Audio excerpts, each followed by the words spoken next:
Par un jour de grand vent, Bonhomme se promenait, un fil à la main.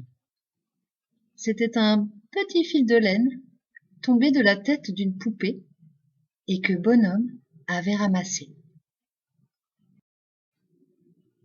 Tout à coup, le vent s'engouffra dans le chemin, soulevant le fil qui partit loin dans les arbres. Merci, entendit soudain Bonhomme.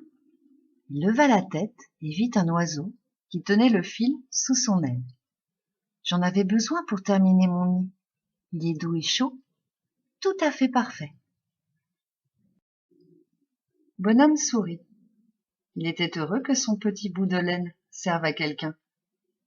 Tiens, je te donne 2 plumes en échange, lui dit l'oiseau.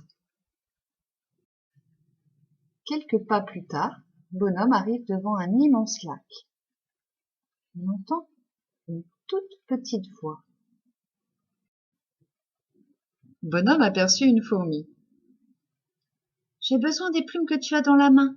C'est pour traverser le lac et rentrer chez moi. Bonhomme prit délicatement la fourmi et la posa sur une plume. Puis, il planta la 2e plume pour en faire une voile. Elles sont solides et légères. Merci. Tiens, en échange, je te donne 3 petites graines que j'ai trouvées ce matin. Un peu plus loin, Bonhomme s'adossa à un grand arbre pour se reposer.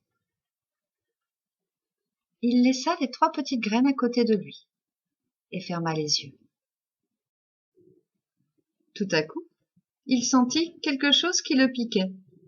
Il ouvrit les yeux et vit un hérisson.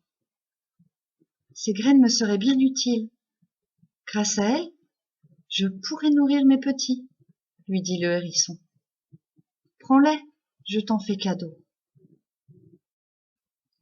Merci, lui dit le hérisson. Tiens, en échange, je vais te donner cette drôle de chose qui est tombée dans mes piquants tout à l'heure, apportée par le vent. Bonhomme récupéra le petit bout de laine rouge dans les piquants du hérisson. Ce n'est pas grand-chose, je suis désolé. Au contraire, dit Bonhomme. Ce petit bout de laine a permis à un oiseau de faire son nid. Une fourmi a pu rentrer chez elle et tes petits ne vont plus avoir faim. Et le petit fil de laine rouge s'envola, virevolta dans les arbres pour atterrir dans le nid de l'oiseau. Fin. À bientôt.